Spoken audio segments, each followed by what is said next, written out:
ይሄ የኛ ኃጢአት ለክርስቶስ ተቆጠረ የክርስቶስ ጽድቅ ደግሞ ለኛ ተቆጠረ የሚለው እንግዲህ ትምህርታቸው ማለት ነው። ግን ወደዛ ከመሄዳችን በፊት አባቶችን ሚስዩዝ ያደርጋሉ። አዎ ያደርጋሉ። ለምሳሌ አሁን እንደተናገረው ክሌሜንት ኦፍ አዳምሻ ክሌሜንት ኦፍ ሮም ነው ያልከና የጠቀስከው። ኦኬ እሺ። ፈርስት ኢፒስትል ቱ ዘ ኮሪንቲያንስ ላይ በነገራችን ላይ ፊሊፕ ሻፕ ቅድም ያላችሁ ላይ ሄዳችሁ አንቲያና ናይሲያን ፋዘር ቮሊዩም ላይ ፔጅ 31 ላይ አለ። አባታችን አብርሃም የተባረከው በምንድን ነው?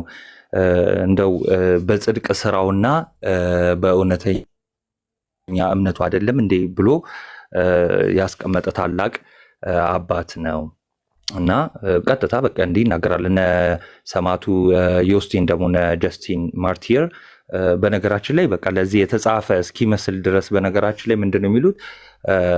the Lord will not impute sin to them because they know God ብለው ወይም ደግሞ እነሱ እንዲህ ይላሉ። አሁን መናፍቃኑ ማለት ነው ምን ይላሉ? for they say እንዲህ ይላሉ። እሺ that even though they remain sinner ኃጢአተኛ ሆነው ይቀራሉ። አንድ ሰው ትምህርቱ ምንድነው? ቅድም እንደተባለው ነው። አሁን ያን ያህል ለመጨመርም ሳይሆን በአጭሩ ምንድነው በቃ አንድ ሰው ከተጠመቀም በኋላ ኃጢአተኛ ሆኖ ነው የሚቀረው። ኃጢአተኛ ሆኖ ይቀራል። ሰው ይሄ ከስጋው ጋር ያለ ኃጢአት አለ። እሱ በቃ እስኪሞት በዚህ ምድር እስካለ ድረስ በቃ አለ። ስለዚህ ማንም ቅዱሳን እንላቸው ራሱ ኃጢአተኛ ናቸው ብለው ይናገራሉ ማለት ነው። ካልተሳሳትኩ ኦግስበርግ ኮንፌሽንም እንደዛ ይላል። የነሱ የራሳቸው ጸሐፊ የሆነ ለምሳሌ ጸሐፊ ብቻም ሳይሆን ፓስተር የሆነ ስኮላር የሆነ እና ደግሞ በጣም ትልቅ ቦታ የሚሰጠው ቶማስ ዊንገር ወይም ደግሞ ዶክተር ዊንገር ሲሙል ጂስተስ ኢት ፔካተር የሚለውን ወይ ደግሞ ጀስተስ የሚለውን ኢስተስ ይለዋል። የላቲን ቃል ነው። በዚህ አርቲክሉ ላይ በቃ የሚያስቀምጠው እንደዛ ነው። አንድ ሰው ከተጠመቀ በኋላ ስቲል ኃጢአተኛ ነው። አዘ ሴም ታይም ሲነር ነው። አዘ ሴም ታይም ደግሞ ራይቸስ ነው ወይ ደግሞ ጻድቅም ነው ኃጢአተኛም ነው ብሎ ያስቀምጣል። ስለዚህ አንድ ሉትራንን ስትጠይቁት ጻድቅ ያለው ሲላችሁ ከምን አንጻር መሰላችሁ ሚላቸው? ይሄ ኢነር ማንነት ወይ ደግሞ ውስጣዊ መታደስ ጻድቁ አይደለም። ጽድቁ ውስጣዊ ሆኖ አይደለም፣ ሰብጀክቲቭ ሆኖ አይደለም ጽድቁ። እና ታዲያ ምንድን ነው ከተባለ በቃ እሱ ኃጢአተኛ ነው። ምንም ቢሰራ ሊጸድቅ ስለማይችል ታዲያ ምን ተደረገ? በቃ የክርስቶስ ጽድቅ ለሱ ይቆጠርለታል። በቃ ጸድቀዋል የሚል ይሄ ዲክሌር ይደረጋል ማለት ነው። ስለዚህ ይሄንን ልክ እነ ፊሊፕ ማላንክተን ሉተር አክቹሊ ኤክስፕሊሲትሊ አልተጠቀመውም። ምን የሚለውን ፎረንሲክ የሚለውን ሲሙሌክተስ ኢት ፔካቶር የሚለውን ነው የተጠቀመው። እና ከዛ በኋላ እነ ፊሊፕ ማላንክተን ደግሞ ከዚህ ፍርድ ቤት ከኮርት አንጻር አድርገው ፎረንሲክ ጀስቲፊኬሽን የሚለውን ደግሞ በደንብ ዴቨሎፕ እያደረጉት መጥተዋል ማለት ነው። በአጭሩ ምንድነው እንደውም ቀድም ኮመንት ላይ እየጻፋችሁ ነበረና ክራይስት ኢዝ ኪንግ በበረዶ የተሸፈነበት እንደማለት ማለት ነው።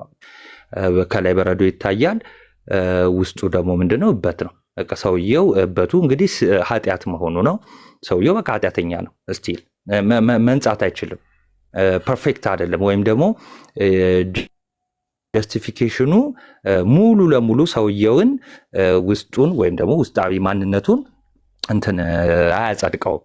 ይልቁንስ መቆጠር ብቻ ይቆጠራል ማለት ነው። ምን ማለት መሰላችሁ? አሁን ይሄ በጣም ትልቅ የክደት ትምህርት ስለሆነ እንግዲህ በጣም በድፍረት ነው ማወራው። እነ መምህር በረከት ምናምን አስረድተው እኔ እየጨመርኩ አይደለም፣ እሱ እንትን ይበልልኝ እሺ። እና ዝም ብዬ በሌላ አማርኛ ክሊር ለማድረግ አይነት ነገር ነው። እና እንዴት መሰላችሁ? በቃ አንድ ሌባ አለ፣ የምርም ሰርቋል አይደለ? በቃ ሰርቋል፣ ሌባ ነው። ከዛ በቃ ዳኛው ወይ ከሱ የሚበልጥ ሰው ወይ ባለ ሀብት ሰው አይቶ በቃ ሌባ አይደለህም ሲለው ማለት ነው። ሌባ እኮ ነው፣ በቃ ውስጡ ማንነቱ ምኑ ሌባ ነው።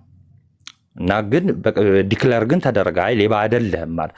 ሌባ አይደለህም ሲለው እውነትም ሌባ መሆኑን ወይ ደግሞ ማንነቱን ሌብነቱን ሙሉ አስወግዶት አይደለም። በቃ ዝም ብሎ ብቻ ሌባ አይደለህም ስለተባለ ከዛ በኋላ መንገድ ላይ ያንን ሌባ ታገኙታላችሁ። ስቲል ሌባ ነው፣ ከዛ ግን አይ ሌባ አይደለሁም ይላቸዋል። ለምን? ይኸው ዳኛው ሌባ አይደለም ብሎኛል። በቃ ግን ሌባ ነው። ሌብነቱ ከውስጥ ምንም አልወጣም። ልክ እንደዛ በቀላል ምሳሌ ለማስረዳት ያህል ማለት ነው። ይሄንን አርቲክል ዶክተር ዊንገር ሲያብራሩት ሲሙል ኤስተስ ኤት ፔካቶር ዲር ሉተር ኤንድ ዘ ኮንፌሽን ኦፍ ጌት ፖል ራይት የሚለው አርቲክሉ ላይ ካልተሳሳትኩ ገጽ 93 ላይ በቀጥታ የሚለው በቃ ይሄ የሉተር ይሄ ሲሙሌክተስ ኤት ፔካቶር የሚለውን ወይ ደግሞ አንድ ሰው በተመሳሳይ ሰዓት ኃጢአተኛም ነው ጻድቅም ነው የሚለው ትምህርት ከኦግስቲን ራሱ የወጣ ነው ብሎ ይናገራል ማለት ነው። እንደው ቃል በቃል እንትን ልበላችሁ ላንብል እንግዲህ የራሳቸው ይሄ የፕሮቴስታንት ማን ነው የሉትራን ፓስተር ነው እና ዶክተር ነው እና ፕሬዚዳንት ነው ደግሞ እና ምን ይላል it is in his later monumental commentary on Galatians however that he finally escaped from Augustine ነው የሚለው ከኦግስቲን በቃ ያመለጠ ትምህርት ነው and confess a simul justus et peccator more evangelical ያለ አሁን ያው ይሄንን ትምህርት እንትን ስለሚለው ስለሚቀበለው ጸሐፊው ወይም ደግሞ ተናጋሪው በቃ ሞር አሁን ኢቫንጀሊካሊ ዴቨሎፕ የሆነው ሞር ኢቫንጀሊካሊ ሆኗል። እንደውም ጭራሽ ምንድነው የሚለው በቃ ከዚህ ትምህርት ውጪ እንደው የክርስቶስ ተኮር የሆነ ትምህርት የለም ነው ሁሉ የሚለው ማለት ነው በነገራችን ላይ ማለት ነው። እና ምንድን ይላል the good that Luther has learned from Augustine አሁን ጥሩ ነገሮች የተማረው ነገር አለ በሌላ ጉዳይ ከኦገስቲን but much has fallen away ነው የሚለው እንደው በቃ ጥሎት ሄዷል። በቃ ኦገስቲንን ራሱ በነገራችን ላይ ካልተሳሳትኩ ቦታውን ሎኬት ማድረግ ስለማልችል ነው እንጂ በዚህ ትምህርት ከኦገስቲን ጋር እንደማይስማማ አውግስቲንም እንደማይል ራሱ ሉተር ሜንሽን አድርጎታል። እና ብዙ ጸሐፊያን እንደተባለው በቃ ይሄ ትምህርት አባቶች ጋር የለም። አባቶች ግን ቀጥታ አሁን ቀደም ጀስቲን ማርቲርን አንስቼላችሁ ነበር። ምንድነው ኢምፒዩትድንን ይሄ ጽድቁ ተቆጠረልን ይሉና አለ እንግዲህ ሰማቱ ውስጢን ነው እና ግን ተመልከቱ ይሄ በስንተኛው ክፍለ ዘመን ነው? ወደ ኋላ ስንመለስ ማለት ነው በሁለተኛው መቶ ክፍለ ዘመን የተጻፈ ጽሑፍ ነው ማለት ነው። እና እነዚህ መናፍቃን ምን ይላሉ? እንደው ጽድቁ ተቆጥሮልናል ግን እኛ ኃጢአተኛ ሆነን እንቀራለን ይላሉ ማለት ነው። እንዴ ከዛ በኋላ ምን አይነት ጥያቄ ታመጣላችሁ? እንዴ ጥምቀት ውስጥ ጥቅሙ ምንድነው? ቅድም እንደተባለው በሉትራን ሳይንቲፊኬሽን እና ወይ ደግሞ ቅድስናና ጀስቲፊኬሽን ልዩነት አለው። ሶሊ ዲክላሬሽን ሙሉ ብታነቡ ራይቸስነስ ካልተሳሳትኩ እዛ ላይ ሙሉን ያብራራሉ ማለት ነው። ሶሊ ዲክላሬሽን አርቲክል 3 ማለት ነው። ራይቸስነስ ምናምን የሚል አርቲክል ነው እና እዛ ላይ ሲያብራሩት ምን ይላሉ? ኦርደሩን ቅደም ተከተሉ ራሱ መለየት አለብን ይላሉ። ስለዚህ ምን እያሉ መሰላችሁ? ጀስቲፊኬሽኑን በቃ ጸድቀሃል የሚል መቆጠር ነው። ከዛ ግን ሪኒው ወይም ደግሞ ይሄ መታደስ ምናምን የሚሉት ምኑን ነው ማለት ነው? ቅድስናውን ነው። እና እንዴት ነው ግን በቅድስና ለውጥ ውስጣችን የሚኖረው ምናምን ብለው የሚያስቡት እንዴት ነው መሰላችሁ? ባጭሩ በቃ የሆነ ኃጢአት ይሰራሉ። ለምሳሌ የሆነ ውሸት ቢዋሽ በቃ ንስሐ ሲገባ በቃ ያን ቅድስናውን እየፈጸመ እየሄደ ነው። በቃ ከዚህ አንጻር ብቻ ነው በምድር ምክንያቱም ድነት ሊታጣ ይችላል ብሎ ስለሚያምን ሉተር ማለት ነው። እና ይሄንን ትምህርት በዋናነት ያስጀምረው ማን ነው? ሉተር ነው። ስለዚህ ባጭሩ ለመናገር ያህል ይሄኛው ነው። አባቶች ግን በወጥነት ያስተማሩት ቀደም እንደተባለው ከአባቶች በፊት ራሱ መጽሐፍ ቅዱስ አንደኛ ቆሮንቶስ ምዕራፍ 6ን ስንመለከት ለምሳሌ እንደተቀደስን እንደታጠብን በመንፈስ ቅዱስ እንደታጠብን እና እንደጸደቅን ይናገራል ማለት ነው። እና በእምነት ብቻ ሳይሆን በጥምቀትም ጭምር እንደሆነ አንደኛ ቆሮንቶስ ምዕራፍ 6ም ይናገራል። ቲቶም ደግሞ ይናገራል። ቲቶ 3:5 ምን ይላል? ለአዲስ ልደት በሚሆን መታጠብና በመንፈስ ቅዱስ መታደስ አዳነን እንጂ አለ። በቃ ስለዚህ ይሄ እኛ ካደረግነው ጽድቅ አይደለም፣ የጽድቅ ስራ አይደለም። እኛ ካደረግነው የጽድቅ ስራ በራሳችን በስራችን የጸደቀን ሆነን አይደለም። ኢኒሻል ሳልቬሽን ላይ ምንድነው?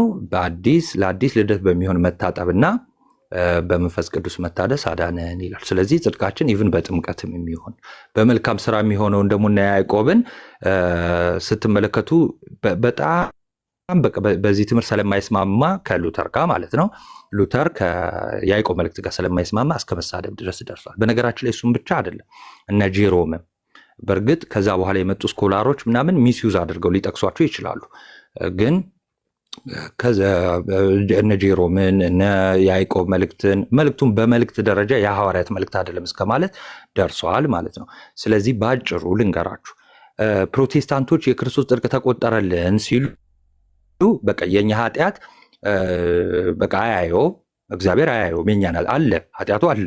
ተመልከቱ፣ ኃጢአት ብለው ሲያብራሩ ኦግስበርግ ኮንፌሽን ላይ ኖርማሊ አክቹዋል ሲኑን ብቻ አይደለም ኢቭን ሄሪዲተሪውን ነው፣ በዘር የሚተላለፍም ኃጢአት አለ፣ ዴድ የሆነው ሙታን የሆነውም ኃጢአት አለ። ይሄ ለዝሙት ለምን ተጋላጭ የሆነው ስጋ ይሄ ራሱ ይሄ በቃ አይወገድም። ስለዚህ ውስጣዊ መታደስ የለም ማለት ነው።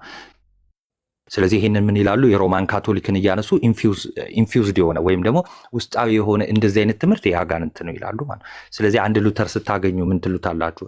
ጸድቃል? አዎ ጸድቄያለሁ ይላችኋል። ኃጢአተኛ ነን ትሉታላችሁ። ለምን? አባቱም ስኮላሮችም ኃጢአተኛ ነን ይላሉ። ኃጢአታችን አለ ስቲል ሪሜን ያደርጋል ይቀራል። ከዛ በኋላ ግን ኤሊያን ቅድም መምህር በረከት እንዳሉት ኤሊያን ራይቸስነስ ይሆናል። ባዕድ ጽድቅ ማለት ነው። ባዕድ ከደጅ ያለ የኛ ያልሆነ ወይ ደግሞ ኤክስትራ ኖስ ይሆናል ማለት ነው። ጽድቁ በቃ የእሱ አይደለም፣ የሰውየው አይደለም፣ ከደጅ ይሆናል ማለት ነው።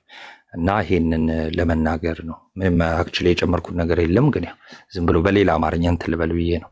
እግዚአብሔር ያክብርልን። ናቱሻዬ እግዚአብሔር ያክብርልን በጣም እሺ። መምህር የሚሉት ነገር ካለ በቃ እርሶ ይቀጥሉ። እንግዲያስ መጽሐፉን ላኩልኝ መምህር። መጽሐፉን ላሳይ ብዬ ነው ቀሲስ። አሁን እርሶ ምልክሎታለሁ በቴሌግራም አሁንስ ትልቁ ካረጋችሁ ኮፒ ሊንክ አድርጎ ቆርጠሽ ግቢ እና ፕሮግራም እንትን ትላላችሁ። አለም ነው መሰለ ስምሽ አይደል? ቆርጠሽ ስል እኔ በጣም ቀረደ እንደ በእውነቱ ቱርኪ ኔትወርክ ይዛል። እሺ መምህር ይቀጥሉ። ቀሲስ ይሄ ነው የአንግሊካን ቡክ ኦፍ ፕሬየር ይሄ ነው ቀሲስ። ያምራል ግን እንትኑ አንተ የኛን የሚመስለው ትልቅ መጽሐፍ ነው። ዘ ኮመን ፕሬየር ኤንድ አድሚኒስትሬሽን ኦፍ ሳክራመንትስ ይላል። ብዙ ነገሮች የያዘ ነው። ዳዊት ምናምንም አለው። አሁን አንዱን 118 ገጽ ላይ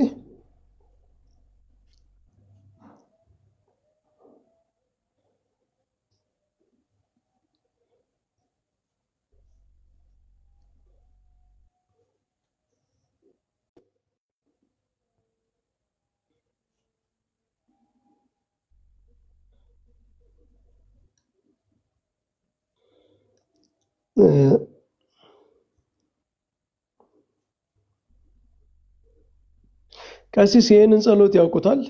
በቤተ ክርስቲያን መጽሐፍት እስኪ እንደውም እርስዎም እንዳይወት ፈልጌ ነው። ይሄ ጸሎት በደንብ አይታየኝም። እስኪ ኦኬ፣ ዘኮሚኒየን ነው። ኦኬ፣ እሺ፣ የኮሚኒየን ጊዜ የሚሉት ነው እነሱና ከዚህ ጀምሮ ነው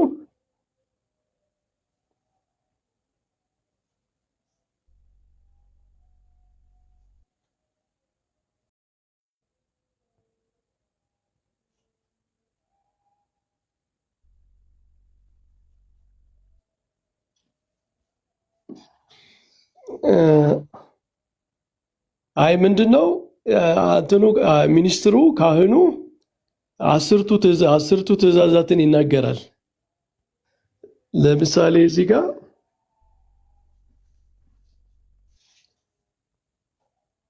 you shall have none other god but me ይላል። እዛ ሰው ሎርድ ሃቭ መርሲ አፖን አስ ይላል እያለ ይከተላል ማለት ነው። you shall not make to thy old English ነው to thyself any graven image የተቀረጸ ምስል ለራስህ አታድርግ ምናምን የሚለው ማለት ነው።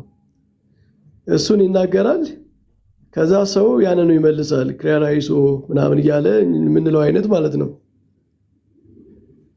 you shall not take the name of the Lord thy God in vain የአምላክ እግዚአብሔርን ስም በከንቱ አትጥራ የሚለው ማለት ነው።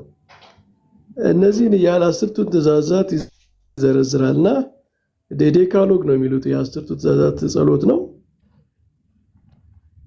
እስከ 10ቱ ትእዛዛት እንደዚህ ያለ ህዝቡ እየተከተለ እየተመላለሰ እኛ ጋር እንደዚህ እንደ መዋሥዕት ማለት ነው በመመላለስ የሚደረግ ጸሎት ነው። ይሄ ጸሎት በእኛ ቤተክርስቲያን ጸሎቶች ውስጥ እኔ አይቼው አላውቅም። ቀሲስ ብዙ መምህራንን ጠይቄያለሁ። አለ እንደዛ?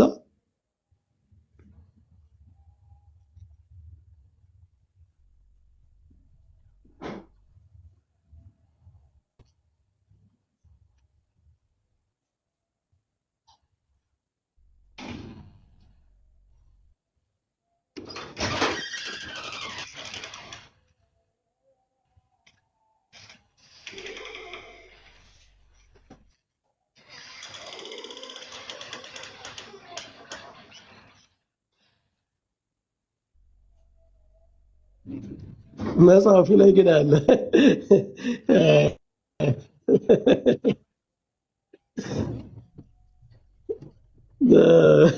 እዚህ መጽሐፍ ላይ አለ።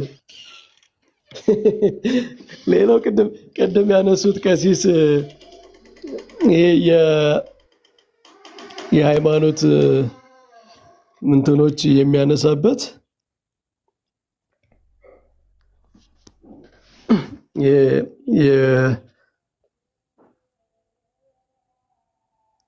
ወደ መጨረሻ አካባቢ ነው።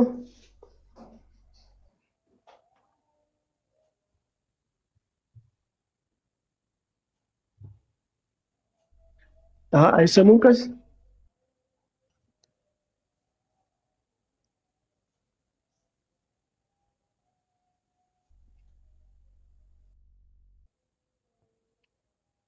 እኔ እሰማለሁ አይደል? እንዴት ነው የመረጣችሁ? ገስት ላይ ደግሞ ቆይ ኢዮብን በኋላ እንተያያለን።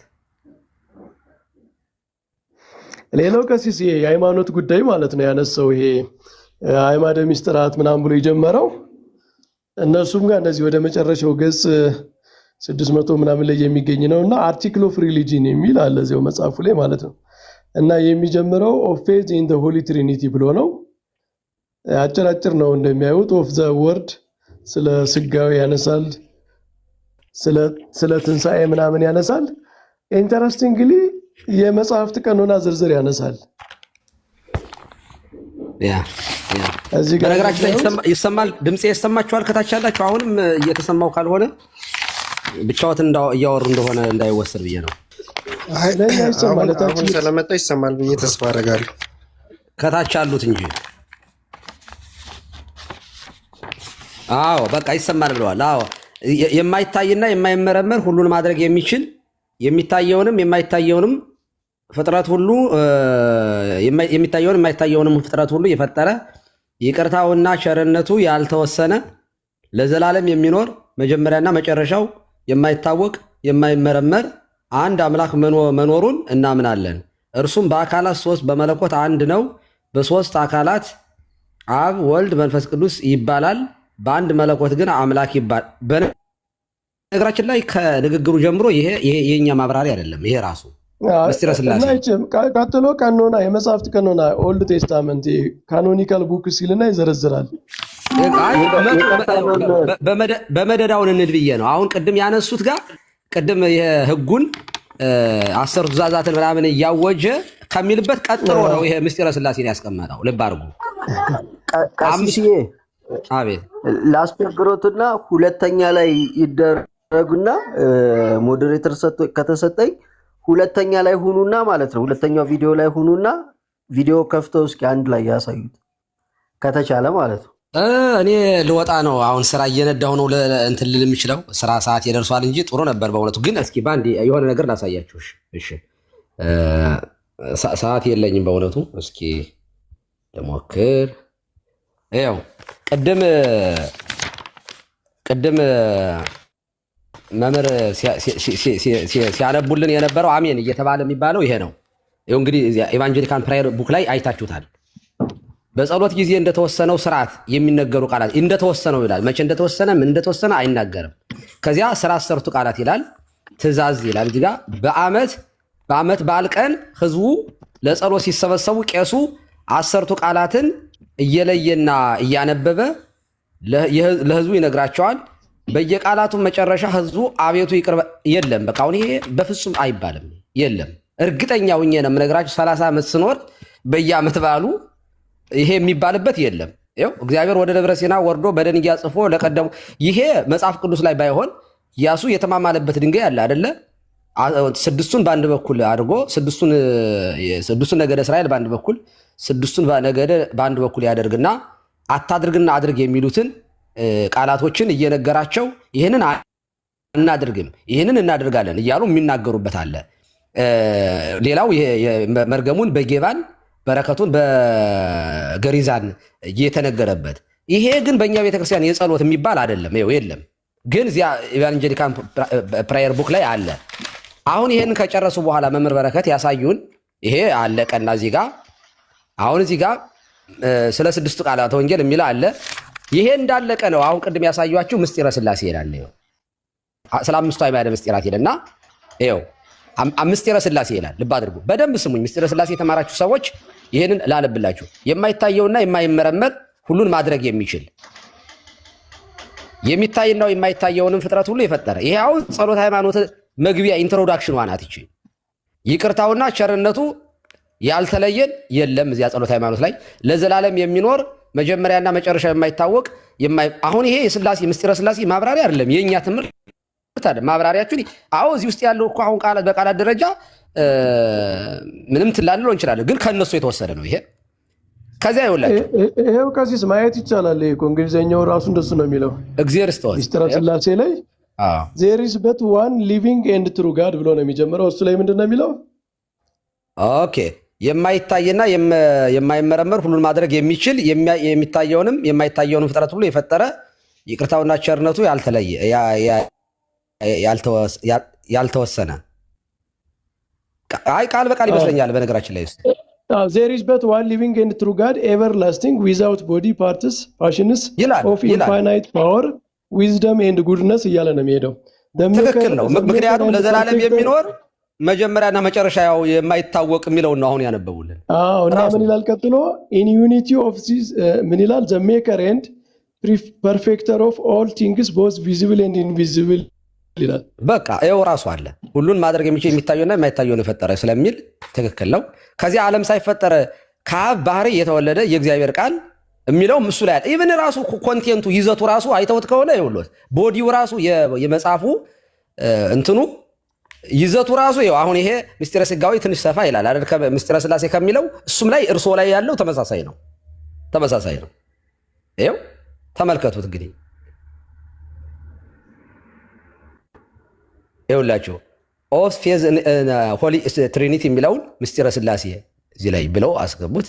ከዚያ ይኸውላችሁ ቀጥሉ ወደዚህ ሂዱ፣ ወደ ሌላኛው ወደዚህኛው ወደ ሁለተኛው ፔጅ እሱን ከፍ ያድርጉት። ሰከንድ የሚለውን የሶስተኛውን እርሶ ከፍ ያድርጉት። እሺ ያሳዩን ሶስተኛውን። ይሄ አጭር ሪሰሬክሽን ምናምን የሚለው የትንሣኤ ምናምን ጉዳይ አለ። አጫጭር እሱ ነው ራሱ ነው። ይኸውልዎት እዚህ ጋር ሪዘረክሽን እዚህ ጋር ምስጢረ ትንሣኤ ሙታንን ነው። ይኸው ምስጢረ ቁርባን ቀጥሎ ነው ያለው። ይሄ አራተኛ ነው ያዩታል አይደል? አራተኛው ላይ ኦፍ ዘ ምንድን ነው የሚለው ምንድን ነበረ በነገራችን ነው የሚለው። ኦኬ ይኸው ያው በእኛ ቋንቋ ነው የተገለጸው። ከዛ ወደታች ደግሞ ስንል የፍሪ ዊል የጀስቲፊኬሽን ኦፍ ማን ይላል እዚህ ጋር አንድ አርቲክል። ይሄ ነው የሰው ጽድቅ ማለት ነው። ሰው እንዴት ነው የሚጸድቀው የሚለው የጽድቅ መንገድ ይኸው እዚህ ጋር ዘ ኔክስት ፔጅ ተመሳሳይ ነው። ይኸውልዎት ፔጅ ባይ ፔጅ ነው የተገለበጠው። ይኸው አንድ ገጽ ሁለት ገጽ አሳልፍ ያለው እኔ ማለት ፍሪ ዊል ኦሪጂናል ሲን ምናምን የሚል ስላለ እሱ አልፏል። ከዛ ጀስቲፊኬሽን ይልና ኦፍ ጉድ ወርክስ ይላል፣ መልካም ስራ ደግሞ ይኸው ቀጥሏል።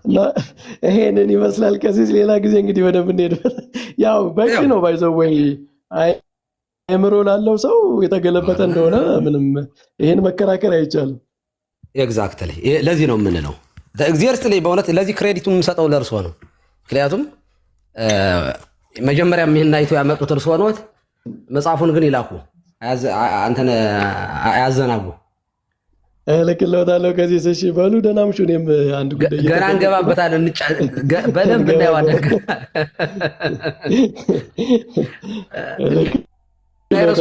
እንዳይረሱ። አሁን እልክልዎታለሁ በቴሌግራም። መምህር እንደው መምህር በረከት እና ቀሲስ ግን እንደው ይህንን ርዕስ በሰፊው እናንተ ቤትም ከፍታችሁ ቢካሄድበት አሪፍ ነው ብዬ አስባለሁ። እውነት ለመናገር የሚመቸውት ከሆነ መምህር በረከት ሌላ ጊዜ አመቻችተው እንደዛ ማድረግ ይሻላል። አረ እንሄድበታለን በደንብ። ይሄ መጽሐፍ እኮ ብዙ ሰው ተሐድሶ የሆነበት የቤተ ክርስቲያኗ ትምህርት እውነተኛ ትምህርት እየተባለ የተሰበከበት መጽሐፍ ነው እና በደንብ እንሄድበታለን። ብዙ ተሐድሶ እንመልስበታለን። እንደው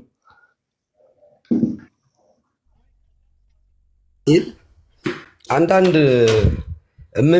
መፈተሽ ያለባቸው በተለይ ፖለቲካችን ደከም ሲል አገር ቤት ላይ ያለውን ፖለቲካ ይሄ ጠላት ሲመጣ ምን ሲል እየገቡ ይቀስጡ የነበሩ ሌቦችን ማጋለጫም ነው ይሄ ማሳያው የንጉሱን መሰደድ ተከትሎ አስርገው ሊያስገቡት አቅደውት የነበረውን ነገር ነው የሚያሳየው። ሲሪየስሊ ማለት ነው። በጣም እንዴት ይሰሩ እንደነበረ ነው የሚያሳየው። ሚስዮናውያን እንዴት ገብተው በብስራተ ወንጌል ሲሰሩት የነበረው አንዳንድ ነገሮችን ይሄ ሁሉ የሚያሳየው እኛ መፈተሽ ያለብን አንዳንድ ነገሮች እንዳሉም ያሳየናል። በእውነቱ አሁን መነሳት መታየት የነበረበት መጽሐፍ ነው ብዬ አለምንም ነው። ከስንት ዘመን በኋላ እንዴት አልታየ? በእርግጥ ይሄ ምንም ማለት እኛ የምንጸልይበት ጸሎት አይደለም፣ አይታወቅም። እኔ ያላቀውም እውነት ለመናገር ይሄን ያላመስ እንኳን የጸሎት መጽሐፍ ደግሞ አይቀረኝም ነበር። በልጅነቴ የሰኔ ጎልጎታ ሳይቀር ስጸልይ ያኔ ያደግኩኝ እኔ እና ይሄንን መጽሐፍ ግን ማንም ሰው መጥቶ አዎ የጸሎት መጽሐፍ ነው እንጠቀምበታለሁ የሚል ሰው ካለ እኔ በጣም ይገርመኛል ማለት ነው። እና ቤተክርስቲያናችን በደንብ መጠበቅ እንደዚህ ካሉ ጎጻጉጽ እና ሾልከው ከገቡ ነገሮች መጠበቅ በእውነት ከትውልዱ የሚጠበቅ ይመስለኛል። ቴንኪው። በስልክ ያስገቡኝ እየሄድኩ ላውራችሁ በስልክ ይፍቱኝ ባልኩኝ እዚሁ ላይ መጨመር የምፈልገው ነገር ስላለ ያው መምህር በረከት አሉ በስልክ ያስገባኝ ጆቤ። ኦኬ እሺ ቀሲስ እሺ እየነዳሁ አውራችሁ ስራ አረፈደኝ። እሺ ቀጥል። ሰንኮሬስ ሰማለሁ አይደል? ተሰማለህ? ከሰንኮሬስ ቀጥል። እውነት ለመናገር እነዚህ መጽሐፍቶች ያው የታወቀ ነው። ምክንያቱም ቀሲስም ብለዋል በቤተክርስቲያን ትምህርት ቢታወቅ ኖሮ ያው ይኖር ነበር። ፕላስ ደግሞ አሁንም ላይ የቤተክርስቲያን የጸሎት መጽሐፍ ያልሆኑ በቤተክርስቲያን ትምህርት የማይሰጡ የጸሎት መጽሐፍቶችም ልክ እንደ ማስረጃ እየታዩ ቤተክርስቲያን ላይ የሆነ እንትን ለማድረግ ለማወዛገብ፣ ሰዎችን ለማወዛገብ የሚካሄድባቸው ነገሮችም ስላሉ አሁን የቤተክርስቲያን የምታስተምረው ትምህርት አለ ከድቁና ጀምሮ ማለት ነው። እንባብ አለ፣ እንደገና ደግሞ መዝሙረ ዳዊት፣ ከዛ በኋላ መልካ ኢየሱስ፣ መልካ ማርያም እና ውዳሴ ማርያም ትምህርቶች አሉ። እነዚህ የቤተክርስቲያን የጸሎት መጽሐፍቶች ናቸው። ኢቭን ዜማ ሁላ አላቸው። ውዳሴ ማርያም ዜማ አለው። እንደገና ደግሞ አንቀጸ ብርሃን የሚባል የቤተክርስቲያን መጽሐፍ አለ። ከዛ የቤድ ስዋ መላእክት እሱም ሰዓት አስጋ ዜማ ስላለው ማለት ነው። መልካ ማርያም እና መልካ ኢየሱስ እና ሌሎቹ ግን አሁን እነዚህ ሌሎች መጽሐፍቶች አሉና ልክ በቤተክርስቲያን በእንትን ውስጥ የማያልፉ ማለት ነው።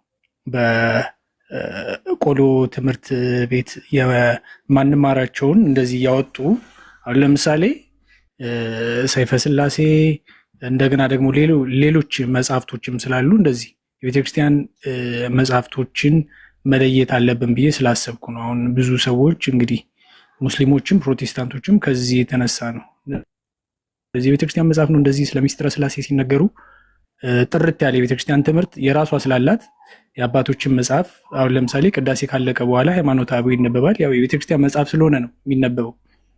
ዜማውም እንደገና ደግሞ የተለያዩ ከመዝሙረ ዳዊት የተውጣጡ እስትግቡ ያሉ መጽሐፍቶች አሉ እና እነዛ ቢብሊካል የሆኑ መጽሐፍ ቅዱሳዊ መሰረት ያላቸውና አንድ ክርስቲያን ሊያነባቸው የሚገባና ምንም የማያወዛግቡ የቤተክርስቲያን የጸሎት መጽሐፍቶች እያሉ ነገር ግን ሰዎችን እንትን ለማድረግ የሚካሄድበት መንገድ ምንም እየታየኝ ስላልሆነ እሱም ላይ በደንብ ቢካሄድበት አሪፍ ነው። ምክንያቱም አሁን ላይ ቤተክርስቲያን የምትጸልየውን ጸሎት ሰዎች ትተው ሌላ የሚጸልዩ ስላሉ ማለት ነው። የቤተክርስቲያን ጸሎት ጸሎተ ቅዳሴ አለ፣ ከዛ መዝሙረ ዳዊት አለ፣ ከዛ ውዳሴ ማርያም እያለ የሚሄድ ነገር ነው እና እዚህ ላይ ደግሞ ሞር ቢካሄድበት እንደዚህ እየተጣራ ሲሄድ ሰውም ያውቃል። እንደገና ደግሞ የቤተክርስቲያን መጽሐፍት የትኛው ነው፣ የቤተክርስቲያን መጽሐፍ ደግሞ የትኛው አይደለም የሚለውን ነገር ያው ከፈርስት ሴንቸሪ ጀምሮ ስርዋጽ የገባበት ስለሆነ ማለት ነው። እነ ቅዱስ ሄሬኒዮስ እኮ አግኒስት ሄሬሲስ የሚለው መጽሐፍ የጻፉት ግኖስቲክ የሚባሉ መናፍቃኖች የክርስትናን ትምህርት ለመናድ ስለፈለጉ ያው እነሱን ለመቃወም የተጻፉ መጽሐፍቶች ናቸው። ስለዚህ የትኛው ነው የቤተክርስቲያን ትክክለኛ መጽሐፍ፣ የትኛው ነው የቤተክርስቲያን ትክክለኛ መጽሐፍ ያልሆነው የሚለውን ነገር በትክክል ማወቅ አለብን። አባቶችም ስለዚህ ነው እስከ ሞት ድረስ እስከ ሰማዕትነትም ድረስ እስከሚሆኑ ድረስ የቤተክርስቲያን መጽሐፍ የትኛው እንደሆነ ጽፈው ያለፉልን አባቶች ናቸው።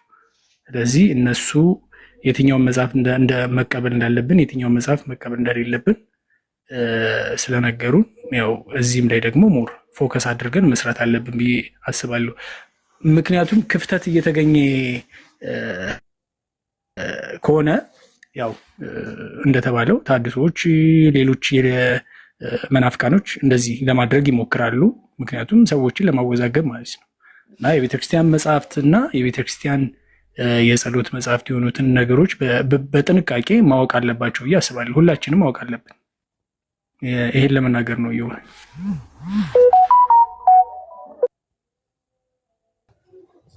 ያ ሰንክሮስ ቃሎት ያሰማልን። እውነት ጥሩ አጥርተናል። እግዚአብሔር ይመስገን። መምህር በረከትም ቀሲስም ቃሎት ያሰማልን። አንዳንዴ እዚሁ ቤታችን ነገሮችን ማጥራት የተሻለ ነው ብዬ ነው ማምነውና ለእንትንም አይደለም የሚጠይቁት። እውነት ለመናገር መጽሐፉን ካዱት እንደው የሊቃውንት መጽሐፍ እንደዚህ እዛ መጽሐፍ ላይ የተጠቀሰውን የቤተክርስቲያን ትምህርት ብለን ብናሳይ እኮ አይቀበሉም እነዚህ ሰዎች። እና ይሄ መጽሐፉን ካዱት እንደዚህ ነው የሆነ ነገር ለመፍጠር ነው የሚፈልጉት። ግን ቤት ከፍቶ እንደዚህ ማጥራቱ አሁን ቤት ከፍተን እንደዚህ በማድረጋችን ብዙ በቃ አለቀ በቃ። ኦኬ በእኛ በኩል ያለውን ነገር ጥሩ አድርገን አስቀምጠናል ብዬ አስባለሁ። ሁላችሁንም ቃሎት ያሰማል። እውነት ለመናገር እናቱ ሻይ መምህር በረከትም ልወጣ ነው ብሎኛል። ምናልባት የምትጨምሩት ነገር ካለ ጨምሩና፣ ቀሲስም እየነዱ ነው። ምናልባት ሌላ ቤት ከተከፈተ እዛ እንቀጥላለን። መምህር በረከትም የሚጨምሩት ነገር ካለ ቀሲስ አክቹዋሊ እየነዱ ነው መሰለኝ።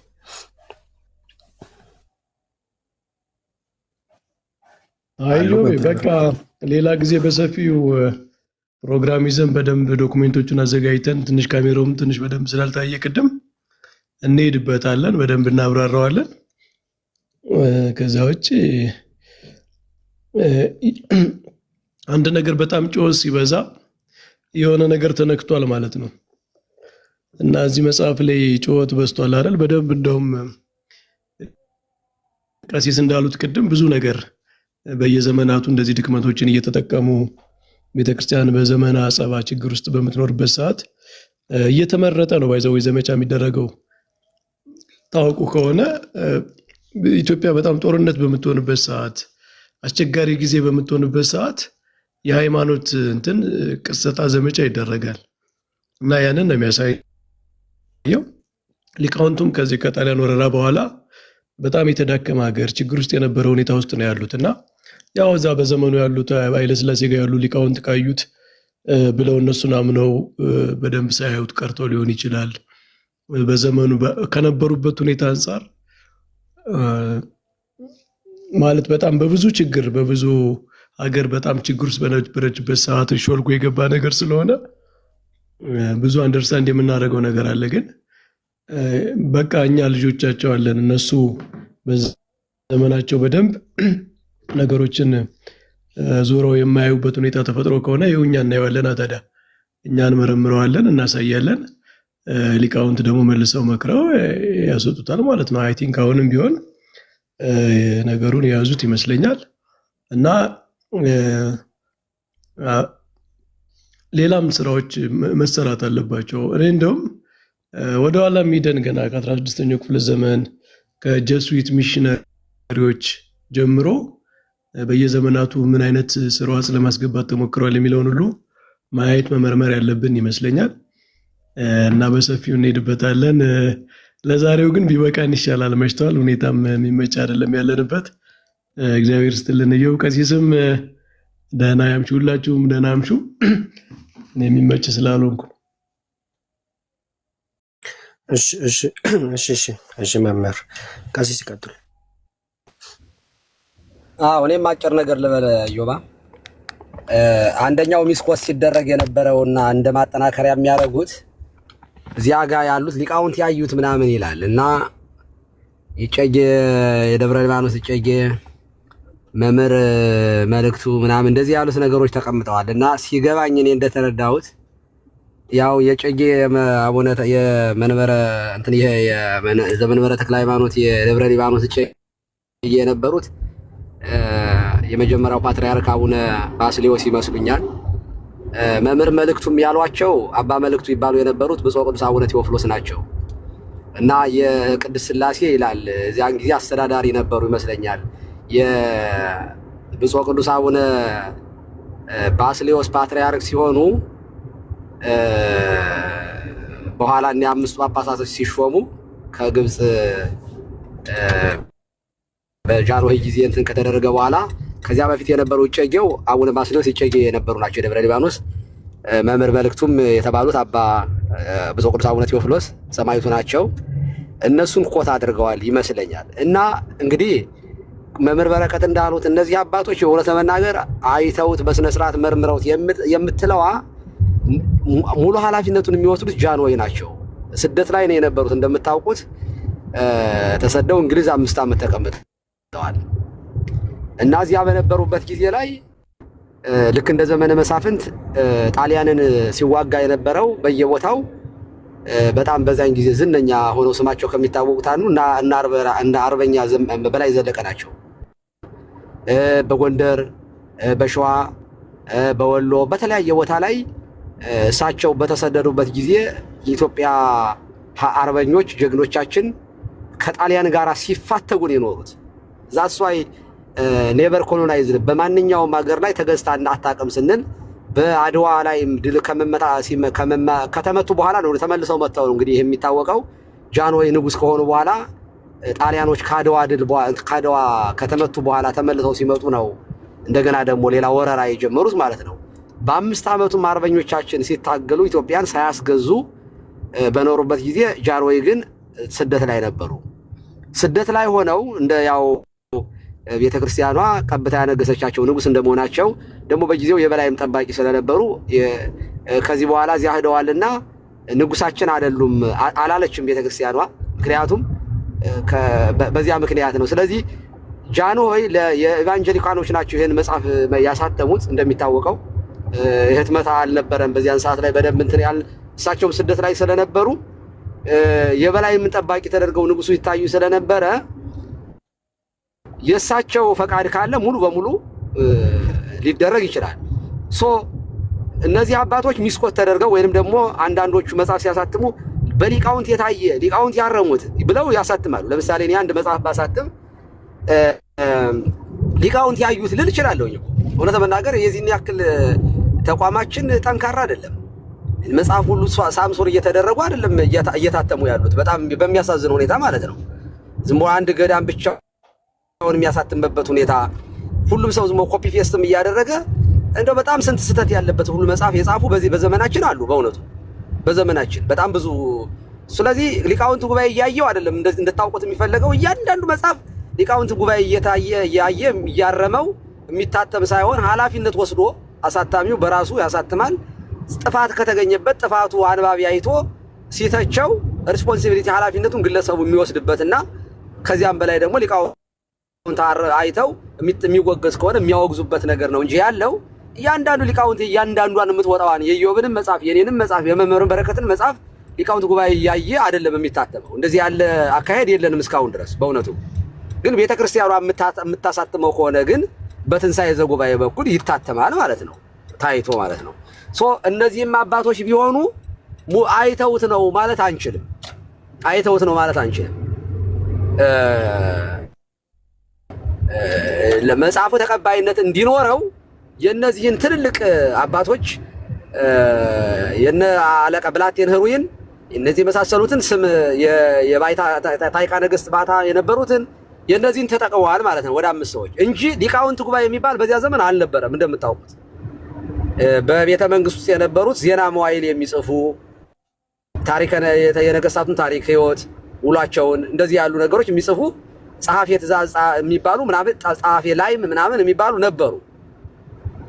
ከዚያ አንፃር ነው መታየት ያለበት እንጂ እንደነ ቄስ ሞገስ ፊት አውራሪን ቴምፕሬቸር እየለኩ በእውነቱ ይገባል እያሉ የነበሩትን ሁሉ ሰዎች አምጥቶ ሊቃው እንትን መጽሐፋችንን በሙሉ ጀጅ ለማድረግ የሚመጣ ሰው ካለ በእንትን ነው በባርጩሜ ገርፎ ማባረር ነው። እውነት ለመናገር ቤተክርስቲያኗ ጥርት ያለ አቋምና ግልጽ የሆነ ነገር ያላት። በነገራችን ላይ ኢንፋሌብል የሆነ ግለሰብ አለ ብላ ቤተክርስቲያን አታምንም እንዴ? ማንም ለምሳሌ ሊቃውንት ጉባኤ እንኳን በሆነ ወቅት ላይ አይቶት ፍትሐ ነገሥቱ ስንት ዓመት ነው ስንጠቀምበት የኖር ነው። ጳጳሳት ኢትዮጵያውያን ለራሳቸው አይሹሙ የሚለውን እኮ ከፍትሐ ነገሥቱ አውጥተናል። ታምረ ማርያም ላይ ታርሞ የወጣ ነገር አለ። ስላላዩት አይደለም ሊቃውንቱ። በየጊዜው የሚነሳ ጥያቄ ሲነሳ ለዚያ ጥያቄ መልስ ይሰጣል። ኢሹ ያልነበረበት ነገር ላይ ትኩረት አድርገው ላያዩት ይችላሉ። ግን ጥያቄ ከተነሳ ግን ለጥያቄው በአውድ በሚመጥን ሁኔታ መልስ ቤተክርስቲያን ትሰጣለች እና ስህተት እንኳን ቢኖረው ሊያመልጠን እኮ ይችላል። ሳናየው ቀርተን ያው እኛ ራሱ ስናስተምር እኮ እዚህ ላይ ሳንገነዘበው በሌላ መንገድ ተረድተነው ሳናየው ቀርተን ከሁላችንም አምልጦ እኮ ስህተት ሊኖር ይችላል። ኦኬ። ስለዚህ ሌላው ሊቃውንት ደግሞ ያየዋል ማለት ነው፣ ሊያየው ይችላል። እና ይሄንን መጽሐፍ ያው እንደምታውቁት እንግዲህ እያንዳንዱ ነገር ኢሹ ይሰጡንና ከመልስ ካልመለሳችሁልን ያው እናንተ ራሱ ጥፋቱ ተባባሪ ናችሁ ወደ ማለት ባይኬር ጥሩ ነው። ምክንያቱም ቤተክርስቲያን ፈተና ላይ ነው ያለችው በየጊዜው። እንደምታውቁት ፈተናችን ብዙ ነው። እቺ ቤተክርስቲያን በተለያየ በውጭም በውስጥም ጠላቷ ብዙ ነው። ስለዚህ ይሄንን ለማድረግ ፕራዮሪቲ የምንሰጣቸው ነገሮች ስላሉ ብንዘገይ ሊቃውንቱ ቢዘገዩ አትፍረዱባቸው ለማለት ነው። ብዙ ችግሮች ስላሉ በዚያ መንገድ ተረዱት። ወጣቶቹ ግን በደንብ እያያችሁ እየነቀሳችሁ ስህተት የሆነ ነገር ስታዩ ጥቆማ ዛሬ እንኳ አሁን ይሄ መጽሐፍ ከዚህ በኋላ ይህንን አምጥቶ ይኸው ፌዛሎንን ትቀበላላችሁ፣ ግሬስ አሎንን የሉተርን ትምህርት እናንተም እኮ ትቀበላላችሁ ብሎ የሚያመጣ ካለ በእርግጫ ነው የምለው። የሽንት ቤት ቁጭ ብሎ በጭንቀት የጻፈውን መጽሐፍ የምቀበልበት ምንም ሪዝን የለኝም በእውነቱ። እንዴ ጳውሎስን በህይወቱ ነው እንትን ሉተር የተቃወመው፣ በህይወቱ በትምህርት ብቻ አይደለም። ሮሜን እና ዕብራውያን ሲጠቅስ በህይወቱ ነው የተቃወመው። እንደኔ መልካም እንደኔ ሆኖ ማገልገል መልካም ነው ብሎ ቅዱስ ጳውሎስ የሚለውን እንዳንተ መኖር ትክክል አይደለም ማግባት ነው፣ እንዳንተ ሆኖ መኖር ጋብቻን መቃወም ነው ብሎ መነኩሴ እንደ ጽጌ ስጦታው ማለት ነው መነኩሴ አስፈርሶ ራሱን ምንኩስናውን አፍርሶ መነኩሴ አስፈርሶ ያገባን ሰውዬ ከዚያ ጽድቅን ልምምድ የህይወት ልምምድ ክርስቲያናዊ ህይወት መኖር ሲከብደው የራሱን ልቦለድ የጻፈን ሰውዬ የመቀበል ግዴታ የለብንም። ስትረሱን እዚያው ያራግፍ። እኛ የስትረስ ማራገፊያ ግን አይደለንም በእውነቱ። በቃ ልቦለድ ያዕቆብን ደግሞ በመልእክቱ ነው ገለባ እያለ ማለት እንደዚህ ያለ ደፋር በህይወቴ ውስጥ አይቻልም። ቅዱስ ያዕቆብን የሚያክል ትልቅ ሐዋርያ ገለባ መጽሐፍ ቅዱስን ገለባ ብሎ ከሚሳደብ ሰው እኔ ሃይማኖትን ልማር አልችልም። መጽሐፍ ቅዱስን ገለባ ካልከው በኋላ መጽሐፍ ቅዱስ እንኳን ሲቀበል መርጦም እየተቀበለ ማለት ነው። ይሄኛው ገለባ ነው፣ ይሄኛው ሚዛን የሚደፋ ነው። ለሱ እዚያ ጭንቀት የሚያግዝ የሚመስለውን ጥቅስ ወስዶ ያ የህግ ስራ የሚለውን ግዝረትን ወስዶ ከሌላ ስራ ጋር ከራሱ ሲጾመው ሲጸልየው ከነበረው ነገር አያይዞ መናገር ይሄ በእውነት ተገቢ ነገር አይደለም። ወንድማችን በሰውነት ሉተርን እናከብረዋለን። ጥሩ የህግ ባለሙያ ነበረ። በኋላ መነኩሴ ከሆነ በኋላ ፒኤችዲውን ሰርቷል። ጥሩ ተማሪ የነበረ ነው። በዚያ ቢያገለግል ጥሩ ጠበቃ ይወጣው ነበር። ካቶሊካዊ ጠበቃ ይወጣው ነበር። ያለ ጸጋው ደንግጦ ሄዶ መነኮሰ። አፍራሻ ሆኖ ህይወቱን ያበላሸ ሰው ነው እና አምሶሪ ቢኖር ንስሐ ገባለው ነበረ። ግን ምን ዋጋ አለው? ከዚህ በኋላ ምድረ ሞቱ ለሰባት ሞቱ ንስሐ። ሰው ከሞተ በኋላ ንስሐ መግባት እና የተሳሳተውን ስህተት የማረም እድል የለውም። እንግዲህ ጌታ ከማረው ይማረው። በእውነቱ ከማረው ይማረው፣ አይማረው አንልም እኛ። የሞተን ሰው እንደዚህ አንፈርድበትም። በጣም ልናዝንለት ነው። ግን ብዙ በሱ ምክንያት እንደዚህ ነንስታፕ መቋሚያ የሌለው ግትልትል የኑፋቄ መዓት እንዲፈጠር ምክንያት ሆኗል። በእውነቱ በጣም በሚያሳዝን ሁኔታ እና ወደፊት ሊያወግዙት የሚችሉትን ሽፋን ለማድረግ ፓፓሲን ኢንፋሊቢሊቲን አነሳ እንጂ አጠቃላይ ቤተክርስቲያንን አፖስቶሊክ ሰክሰሽንን አለን የሚሉትን ጨምሮ ሳይቀር ሪጀክት አድርጎ ኦል ፕሪስትስ አር ቢሊቨርስ ኦል ቢሊቨርስ አር ፕሪስትሁድ ወይም ፕሪስትስ ብሎ ሁሉም አማኞች ቄሶች ናቸው። ስለዚህ እኔ ምንኩስናው ቢቀርብኝም ክህነቴ ቢያዝም ቢወገዝም አማኝ ሆኜ ቄስ ሆኜ እቀጥላለሁ ያለ ለራሱ ትምህርት ራሱ የፈጠረ ነው። በእውነቱ እናደንቀዋለን። እንደነ ፍቅር ሲዝም የራሱን እምነት ክሬት በማድረጉ እንደ ፖለቲከኛ እንደነ መሐመድ የራሱን ትምህርት በመፍጠሩ ተጽዕኖ ፈጣሪነቱን አንክድም። በጣም ተጽዕኖ ፈጣሪ ነው። ይሄን ሁሉ ሰው ተከታይ ማግኘቱ በጣም የሚደንቅ ነገር ነው። በምንም አይነት መንገድ ደግሞ ሰው ሽንት ቤት ገብቶ ተመስጦ መጥቶለት ሰው ሲጸልይ ምን ሲል ፈቃደ እግዚአብሔርን ጠይቆ እየጸለየ የሆነ መልካም ነገር ሊገለጥለት ይችላል እንጂ እንዴት ነው ቅዱስ ነገር እርኩስ እኔ አሁን ሽንት ቤት በእርግጥ እርኩስ ነው ምናምን እያልኩ ሳይሆን ግን የጸሎት ቦታ አይደለም። በእውነቱ መጸዳጃ ቦታ ነው ያኛው። እና ቅር እንዳይላችሁ ተወዳጆች ፕሮቴስታንት ወንድሞቻችን እንደምወዳችሁ ታውቃላችሁ። ግን ስህተት ነው። በቃ እሱን ብቻ ተቀበሉልን።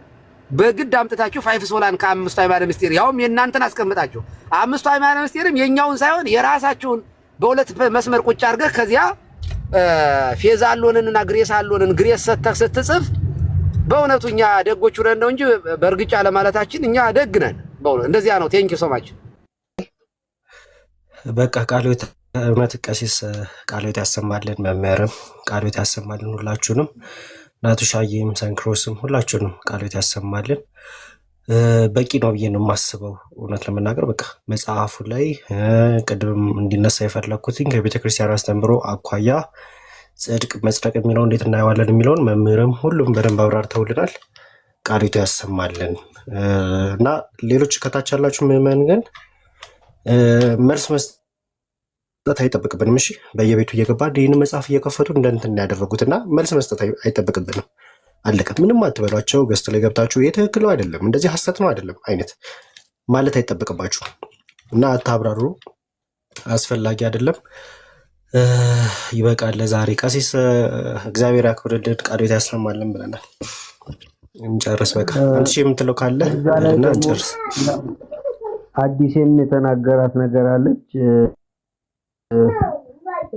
በመጽሐፉ ካመኑ ሃይማኖት ብቻ ያድናል የሚለውን ጴንጤዎች ከተቀበሉ ሃይማኖት አይድንም የሚለው ትምህርታቸው ጥለዋል ማለት ነው ብሎ ሐሳብ ሰጥቷልና እንዳነብለት ፈልጎ ነው።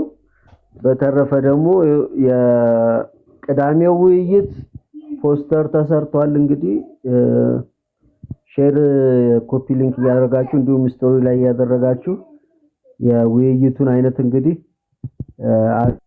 አድርሱላቸው ለሁሉም ሰዎች፣ ውይይት ላይ ለሚመጡ ሰዎች። ይሄን ነው የምለው። አመሰግናለሁ። ሌላው ግን እኔ አሁን ከተናገርኩት ነገር ማለት ሀና ከእርሷ አይጠበቅም ስላለች ነው። እውነት ለመናገር ካወራሁት ነገር ውሸት የሆነ አንድ ነገር ካለ እኔ ይቅርታ ጠይቃለሁ። በቃ ይቅርታ ጠይቃለሁ። ሪያሊቲን ያወራሁት ራሱ ተገለጠልኝ ያለውን ብሏል እኮ አይደለ?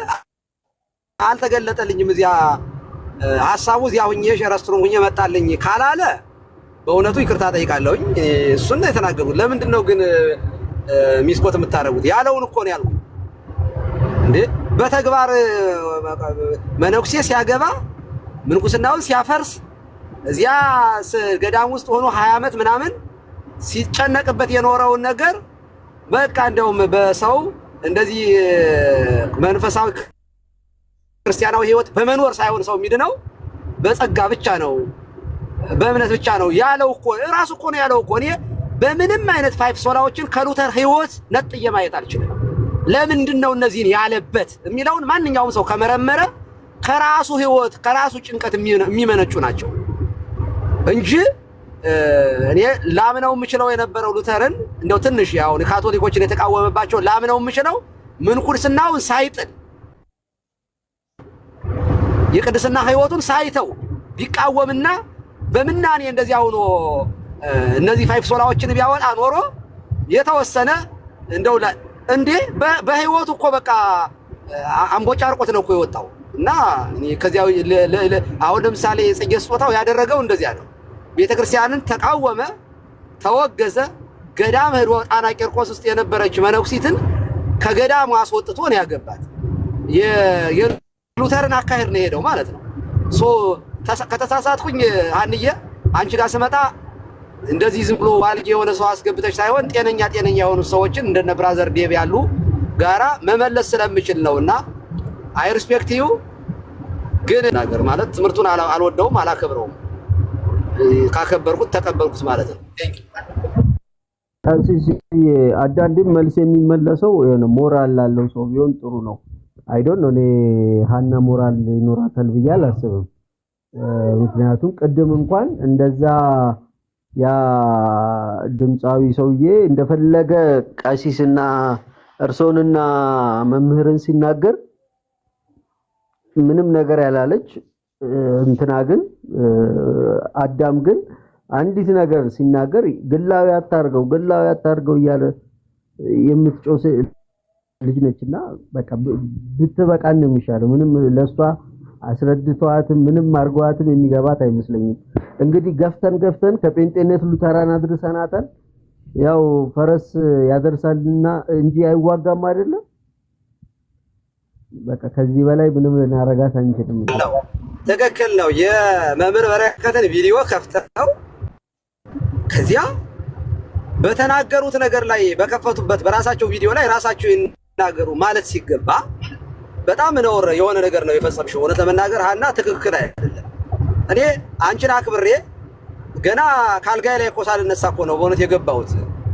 ማለት ይግቡ ስትለኝ እኔ እሷን አክብሬ ነው የገባሁት። ሲገባ ሰው የራሳቸው ቪዲዮ ነው የተከፈተው አይደለ? የራሳቸው ቪዲዮ ተከፍቶ ተሰምቶ እሳቸው መልስ ይስጡ እሳቸው ይናገሩበት ሲባል አይናገሩም ብሎ ዝም ብሎ እንደ ፍየል የሚለፈልፍ ሰውዬ እንደዚያ ሲናገር ዝም ብለሽ ማየትሽ እኔ ተገቢ አይደለም፣ ትክክል አይደለም። በቃ እኔ ቤቴ ሲመጣ ጴንጤ እንዴት እንደማወራ ታውቃላችሁ። እንዴት አድርጌ እንደማከብርና እንዴት አድርጌ ርስጴት። አሁን ሳሚ ትናንትና እኮ ከአንድ ሰዓት በላይ ነው ያወራ ነው። እንዴት ያለ የተወደደ ልጅ ነው። እኔ ሳሚዬን እወደዋለሁ በጣም። በዚህ ጉዳይ ላይ ረጅም ሰዓት አውርተናል። በጣም በቃ ተመሰጋግነን የተለያየ ነው። ዝም ብሎ የመበለት ወሬ የሚያወራ ዝም ብሎ በዋልት የሚያወራ ሰው ግን በእውነት እኛን እንደዚህ ከሆነ አላማችሁ አስቸም ብዙን ጊዜ እንደዚህ ሲያረጉ አይቻቸዋለሁኝ። ትክክል አይደለም። ኦኬ ጠይቁን፣ ለጠየቃችሁን ጥያቄ መልስ እንስጣችሁ። መልስ ስንሰጣቸው ግን አታወሩም የምትሉን ከሆነ አትጥሩን፣ በቃ አትጥሩን። እንደፈለጋችሁ መዋሸት ትችላላችሁ። እኛ የእናንተ ውሸት እናጋልጣለን፣ ምን ችግር የለውም። ሪያሊቲ ላይ ነው ማውራት ያለብን። ደግሞ ትንሽ ፊደል የቆጠረ ሰው እንደው ትምህርት ሃይማኖት የሚረዳ ሰው ቢሆን ጥሩ ነው። በእውነት የሚያወራ በዋልት የሚያወራ ከቀለም የሰማውን ዝሞ ቅንጭብጭብ የሆነ ነገር ወስዶ ዝሞ ስላዋለተና ዲስሪስፔክት እያደረገ ዝሞ ስለጮኸ አንድ ሰው ሞገተ ማለት አይደለም። እና መምህር በረከት እንዴት አድርገው አክብረዋችሁ እንደሚያወሩ ታውቂያለሽ። አላናግርም። ቪዲዮአቸውን ሚስኮት አድርጋችሁ ከፍታችሁ እንዳይናገሩ ማድረግ ተገቢ አይደለም። እንዳይደግምሽ። እኔ በጣም ሰፊ ልብ ነው ላንቺ ያለኝ። ነገር ግን የምታረጋችሁ ተደጋግመዋል። ጥሩ አይደለም አንዬ፣ ጥሩ አይደለም። ቴንክ ዩ። ነገራችን ለቀሲስ የሆነ ነገር ለማለት ነው የመጣሁት። በጣም ይቅርታ። ጠየቁትና መልሱ አሉትና ከዛ እርሶ መለሱ ማለት ያው እርሶ ካህን ኖት ለቤተ ክርስቲያኗ። ምንም ቢሆን የሆነ እንትን ስልጣን አሉት በቤተ ክርስቲያኗ ውስጥ ክህነት ስልጣን አሉት ማለት ነው። ጠየቁትና መልሱ አሉትና ከዛው ተናገሩ። እርሶ ሲናገሩ ደግሞ እንዴት ይናገራሉ ሊቃውንት ወይ ብሎ ደግሞ ከሰሱት። ተናገሩ ብሎ ከዛው ሲናገሩ ደግሞ ሊቃውንት ኖት ወይ ምናምን ብሎ መክሰስ ጀመረ። እና እንደዚህ የሆነ ሞራል የሌለው ሰው ራሱ ጠይቆ ራሱ የሚከስ ራሱ እዛው እንትን እያደረገ ምንም እንዲገባው ምናምን አይደለም፣ ዝም ብሎ የሆነ እንትን ለማድረግ ነበር እና ሁሉንም ሲከስ ነበርና ትክክል አልነበረም። እና ምንም ስልጣን እንደሌለው አድርጎ ነበረ ሲያወራ የነበረው እና ይሄ ትክክል አይደለም። አለስ ቤተክርስቲያኑ ስልጣን አለ። እኔ በዚህ ጉዳይ ላይ በጣም ተቸግሬያለሁኝ። እንደው ተምሬያለሁ ምናምን ብዬ እንዳወራ ነው የተፈለገው። እኔ ምንድነው ግን እኔ ቄስ ሲባል እኮ እነሱ እውነት ለመናገር ይቅርታ አድርጉልኝ እንጂ ቄስ ማለት ዝም ብሎ ኪዳን የሚያደርስ ብቻ የንስሐ ልጅ የያዘ የንስሐ ልጆችን ካውንስል የሚያደርግ ብቻ። ይሄ ቄስ ዲያቆን የሚለው አቢውስ ተደርጓል። በእውነቱ አቢውስ ተደርጓል። እኔ አሁን የአራቱ ሊቃውንት የአራቱን ጉባኤ መምህር በሆንም እንኳ ቀሲስ መባሌ አይቆምም። ቀሲስ ተብዬ ነው የምጠራ። ቀሲስ መባል ማለት ያልተማረ መጽሐፍ ያልተማረ ቅኔ ያልተማረ አቋቋም ያልተማረ ማለት አይደለም። እባካችሁ ቀሲስ በጣም ትልቅ ማይረግ ስለሆነ ነው እንዴ። ትልልቅ አራት አይና የሚባሉ ሰዎችም ቀሲስ ተብለው ነው የሚጠሩት። በነገራችን ላይ ቀሲስ ማለት ያልተማረ መሀይም ማለት አይደለም። እንደዚያ ከሆነ እንግዲህ ወደፊት እናሳያቸዋለን። የተማርኳቸው ትምህርቶችን ምናምን ቁጠርልን ከሆነ ምንም ችግር የለውም። ግን በንግግር ብታምኑ ጥሩ ነው ማለት በምንናገረው ነገር ብትመዝኑ ጥሩ ነው። ሰው ባለው አእምሮ ዕውቀት ነው የሚለካው። ኦኬ እንጂ እንዴ ዝም ብዬ ወፍ ዘራሽ ሰው አይደለሁኝም። አም ሲሪየስ ማለት ዝም ብሎ እዚህ ቲክቶክ ላይ ከቅንጭብጭብ ሰምቼ ልሞግት የመጣው ሰው አይደለሁም። እመሪት ይሄ መጽሐፍ አብዛኛው በቃል የተማርኩት ነው። ብታምኑ ባታምኑ ሰዓታቱን ቅዳሴውን በወንበር በደብረ አባይ አበጥሬን የተማርኩት። ኦኬ ስለዚህ እኔ እናንተ ዘሩን እንኳን ማለት አትችሉም። እኔ ግን ዜማውን ጭምር ተምሬዋለሁ። እናንተ ስል ፕሮቴስታንቶችን ነው። ስለዚህ የተማርኩትን ትምህርት እያብራራሁላቸው እርስዎ ሊቃውንት ነው ወጥ ሊቃውንት ማለት ምን ማለት ከሰማይ እየወረደ ማለት ነው እንዴ? ሊቃውንት ማለት ምን ማለት ነው? እና ሊቃውንት ሲባል እነዚህ ሰዎች መስፈርታ ሊቃውንት የሚባሉትም እኮ ተሳስተው ይቅርታ ሲጠይቁ አሳየናችሁ እኮ። የማይሳሳት ግን የለም። ሊቅም ቢሆን ይሳሳታል እኛ ቤተክርስቲያን ውስጥ እና እኛ ከመሬቷ ቤተክርስቲያን የምናገለግል ካህናቶች በትልቅ ኃላፊነት ላይ ያለን ፖዚሽን ይዘን የምናገለግል ሰዎች ነን። ዝም ብለን አድራሻ እዚህ ውስጥ በነገራችን ላይ እናዳም ብትሉ እነዮ ብትሉ እሑድ ብትሄዱ ሲያገለግሉ ነው የምታገኟቸው እንዴ። ዝም ብሎ ባዶ እኮ የለም። አላያችኋቸውም እንዴ? እነ አክሊልን እነ ዘማርያምን አላያችሁም እንዴ? በየመድረኩ በየቤተክርስቲያኑ እየሄዱ ስልጣና ሲሰጡ እነ ዲያቆን ናታን እኮ መቅደስ ውስጥ የሚያገለግሉ ናቸው። እነ ዲያቆን ታላቁ እኮ በደንብ አድርገው የሚያስተምሩ ልጆች እኮ ናቸው። እና ወደፊት አይ ቲንክ ቤተክርስቲያን ስትሄዱ ላይ ክፈቱ እንግዲህ እንደነሱ። እዚህ ባለፈው ዳጊ ለትራምፕ ሊጸልይ ገብቶ እዚያ የሆነ ቦታ ሲያሳየን ነበር። እና ለሀገር ስትጸልዩ ደግሞ እናንተ ብታሳዩ ጥሩ ነው ለማለት ፈልጌ ነው። የሚመስላቸው ቤተክርስቲያን ማትሄዱ እዚህ ቲክቶክ ላይ የበቀላችሁ እንደዚህ ያለ ኦርቶዶክሳዊ የለንም እኛ በነገራችን ላይ። እናንተ ናችሁ ተቋም ሃይማኖት ተቋም ነው። ተቋም አያድንም አይነ ዝም ብሎ ንቅል የሆነ ንግግር የምትናገሩት እንጂ እኛ በቅዱስ ቁርባን በቤተክርስቲያን ውስጥ የሚኖሩ ልጆቻችን ሴቶችም ወንዶችም በዚያ ውስጥ የምንኖረው በሰንበት ትምህርት ቤት ያደጉ በአብነት ትምህርት ቤት ያደጉ ሊቃውንት እንጂ ያሉን እንደው ዝም ብሎ እንደ ፊክሽን አንብቦ የሚሟገት እኛ ጋር የለም። በእውነቱ የለም። እንደዚያ ነው ማለት የምፈልገው። አዳምሻ ሊቃውንት ነዎት ይለኛል። ያ በጣም አናዶኝ እኮ ነው አውቆ ይሄ እንትን ክሬዲት ለማሳጠት የሚያደርገው ንግግር ነውና ትክክል አለ። አይ ጥሩ አይደለም። መምህር በረከት የግላቸው ነው ይላል። የግላቸው ነው ሲል ነበረ። እኛ እውነት ነው። እኔም የማወራው ከሊቃውንት ጉባኤ ተወክዬ ከጠቅላይ ቤተ ክህነት ተወክዬ አይደለም እዚህ ሳወራ የማወራው